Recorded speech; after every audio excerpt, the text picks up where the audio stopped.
let's move on to New Age deception number 2, which goes hand in hand with the first of never look at the negative. And that's never get angry. Never get angry. There's nothing to get angry about. Everything is fine. Let's talk in these calm, soothing tones. Oh, the world is fine the way it is. There's nothing wrong. Don't get angry. Don't raise your voice. Never feel any negative emotions. Anger is negative. It shouldn't exist. There's no reason for anger to exist. There's no proper role for anger. I mean, people actually believe this nonsense. This is just total tripe. I just can't even believe people are that naive that they believe that there's no proper role for anger. If you couldn't experience, if anger were not there to be experienced, you wouldn't be able to feel it. There's a reason, there's a role for it. There's a proper role for all the emotions. All the emotions. Anger is there for a reason. I put on the slide, Never Get Angry, my favorite comic book character, my favorite superhero, if you will. I never preferred the other superheroes who dress in costumes and, necessarily look at themselves as quote-unquote defenders of the people, like Superman and Batman. Spider-Man I thought was pretty cool when I was young, but by far, the only character I ever identified with in my youth was the Incredible Hulk. If there is one comic book that I, got into and thought that character was the man, it was the Incredible Hulk. And there's a reason. And there's a reason he's green. That's not an accident either. The Hulk was someone who wanted to be left alone. That's all the Hulk ever wanted. Bruce Banner didn't hurt anybody. Who would transform into the Incredible Hulk when other people refused to leave him alone. You could even watch the TV series, The Incredible Hulk, with Lou Ferrigno as the Hulk. The same concept arises there over and over again. This person wants to be left alone. He wants to be allowed to live his life in peace. And he constantly encounters people who won't allow that. And he tells them, don't make me angry. You won't like me when I'm angry. Because all he's doing is acting in a defensive posture. He's going on the attack only when he's been forced into a corner. And then he flips out, and people don't like what happens when he flips out. And I would suggest this is where America is right now. We are Bruce Banner on the verge of transformation into the Incredible Hulk. And let me tell you something. When the transformation happens, the people who have pushed us into this corner are not going to like the Americans when they're angry. And I would suggest to them to go study the French Revolution in detail. Because if you think what happened in the French Revolution was bloody and violent, you have not seen anything compared to what is going to happen on American soil. If people do not allow this control system of violence and slavery to deteriorate naturally and organically on its own. You're going to be people are going to be wishing that the Incredible Hulk was tearing things up, because what they're going to witness is going to be something so far beyond that it's the likes of which humanity has never seen in history ever. And that's what I am again attempting to avoid. I'm not trying to push that dynamic. I am trying to avert that dynamic by teaching people the difference between right and wrong and helping them to accept that they have been duped and they have been wrong their whole life. That they are under mind control and need to heal their hemispheres of their brain in conjunction with the heart to get out of that level of mind control and therefore stop supporting evil and slavery. So, I intuitively resonated with the character of the Hulk because, as they say, there are only two kinds of people. The people who want to be left alone and the people who won't leave them alone. That's it. There are aggressors and there are people who understand the non-aggression principle and that you shouldn't initiate violence and coercion. There are the only two kinds of people in the world. That's it. And then there are people who think that the initiation of violence and coercion are acceptable when they are immoral. So the Hulk never initiated force, ever. He responded to it defensively when he was pushed to the edge. Which is why I intuitively resonated with that character. And the fact that he's colored green when he transforms is no accident either. Because that's the color of care. That's the color of balance. And understanding when forceful defensive action needs to be taken. When we care enough, when we come into a level of balance enough. Now he goes obviously way out of balance when he makes this transformation, but the concept here is that the green color is representative of caring enough to get angry enough to take right action. Even if that action has to be based in defensive force, which we're going to talk about later in the presentation. On slide number 33, this is what they would turn the masculine instinct into of self-preservation and defense when your rights are being attacked, when your life is being attacked. This is what the New Age movement seeks to turn it into. Somebody who is totally emasculated and is sitting there doing nothing, accepting. See, it's all about acceptance, which is right-brained.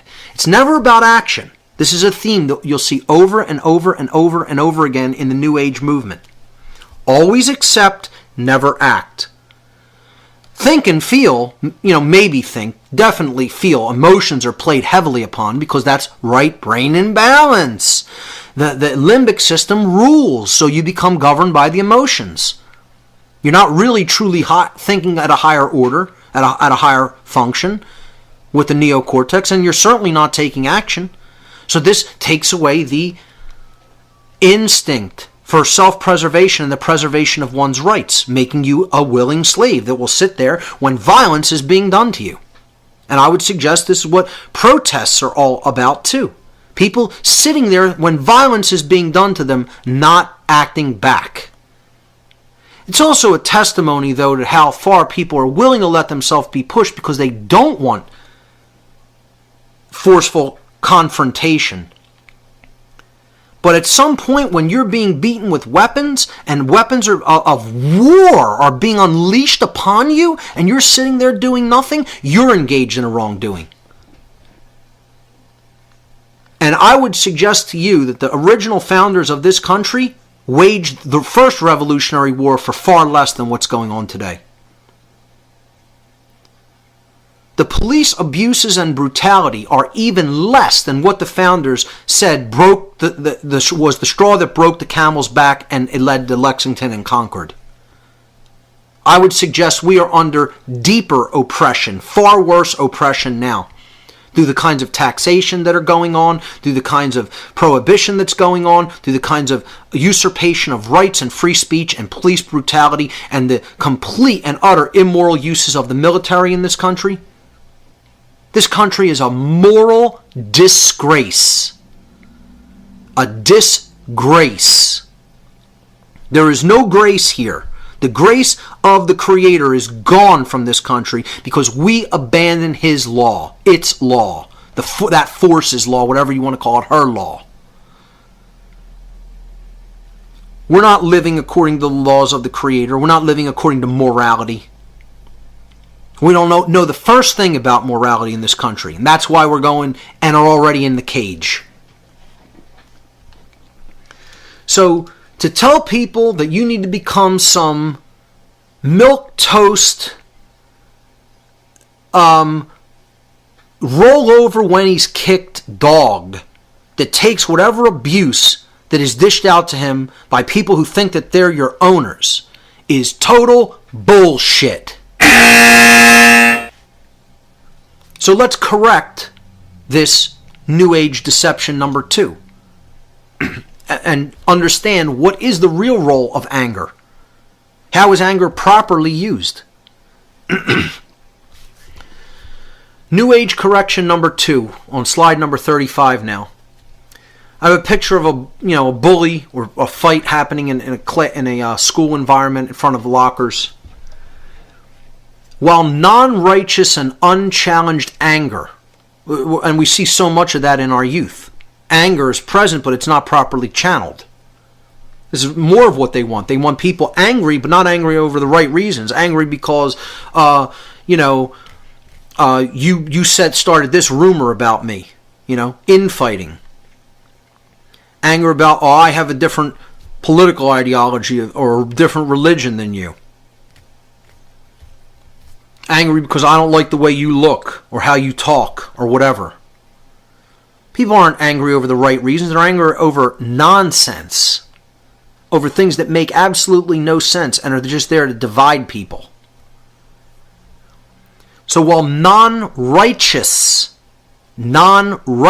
anger and unchanneled anger is counterproductive to individual development and collective efforts to bring about positive change, moving to slide 36, on the other hand, righteous anger, righteous indignation, when channeled productively, meaning you don't just get angry and hold the anger there. You get angry and then you do something with the anger. The righteous anger, is spurring you on to action in the world. Spurring you on to right action in the world. That's called righteous indignation. It means you are going to do something with that emotion. It is there to be felt, and it is there to motivate you, to move you forward, to take action. Not just to say, oh, that's terrible, that shouldn't be done, but to do something about it. To bring that knowledge and awareness to other people. When it's channeled productively, it can be a major motivation to create positive change in our world. But ignoring it and saying no one should ever get angry. Anger is an emotion that should be purged. This is what New Agers believe. I'm telling you, it's not what I think they believe. I've had in-depth conversations with people who are adherents to this religion, who have told me there is no place ever for any anger. Anger is an emotion that should not exist, and we should work to try to purge it. Someone has actually said that to me. And I just have to look at them like, you are on drugs. You are on a bad drug called the New Age movement. And you don't even understand. I'm not even saying that metaphorically. This is a drug. This is something that imbalances the brain chronically. It's like abusing a drug. One of the people who I do think may have started in the New Age movement, but he understood how it was being used as a deception, and I really like his work, is Dick Sutphin. Dick Sutphin has talked about the dangers of using a lot of these New Age techniques in a way that it shouldn't be used. We're going to talk about that when we get into meditation. But he talks about friends who are total New Agers, who their brain is like how somebody's brain is when they're on a heavy street drug. And can't focus, can't concentrate, can't get anything done. The action has been removed. Again, the suppression of the sacred masculine. The sacred masculine is action. Taking action. Thoughts are the neutral component that underlie everything. The sacred feminine is the emotional qualities, and then the sacred masculine is the actions, is our behavior. And that's what they want to ultimately cut off. They don't want people taking right action in the world, telling people about what's really going on, informing people.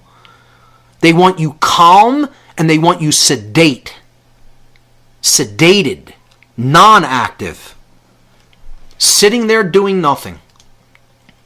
When you get angry, it can motivate you to proper action. And the image that I show here is a meme from the movie Network, which I highly recommend, because that's what Howard Beale in Network is talking about. I'm mad as hell. I'm not going to take this anymore. I'm going to do something to change this. It isn't good enough to say I disagree with it.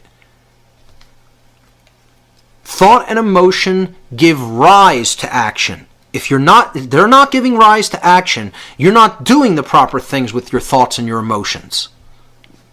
It's not about knowing something or feeling something. It's about knowing it, feeling it, then doing it. And again, as ancient philosophers have said, to know and not to do is not to know.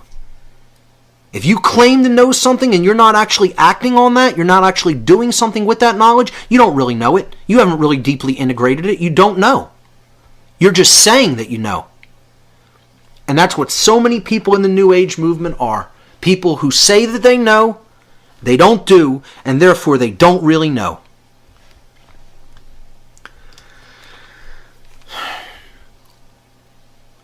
More on this correction about never get angry. You know, the whole statement, the meme, if you're not outraged, you're not paying attention. It's very applicable. If you're not outraged by what's going on in the world, you clearly cannot be paying attention to what's going on in the world. Because what's going on in the world is very negative, and it should not stand. It should not be continuing. I told people at the conference, even Jesus got angry in the story. And this is, again, whether you accept it as some sort of a historical account, I don't care. Or if you accept it as pure metaphor. The point here is, he was teaching how to properly interact with people in the world in a non-violent way.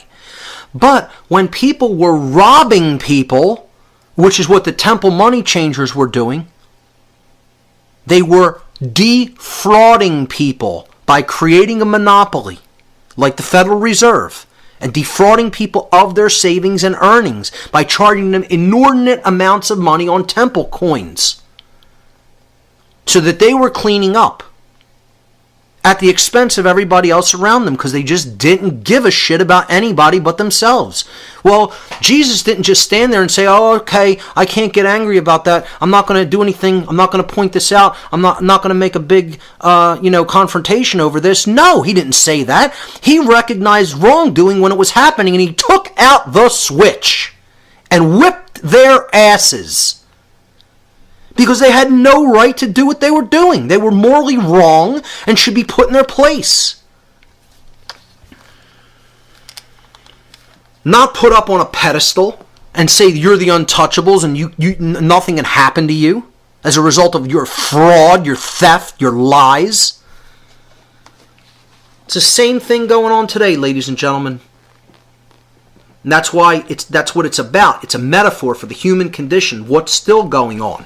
It's not meant to be taken as a literal, single, individual, anecdotal story or historical account. It's a metaphor. You need to understand the in-depth underlying message that is presented in the fable or the allegory. But no, we want to stay in the babyfied literalism variant of the Bible. Yeah, good luck with that. It's called being a moron and wanting to stay one. Because I'm going to take everything totally literally and never really understand the actual concept or the meaning.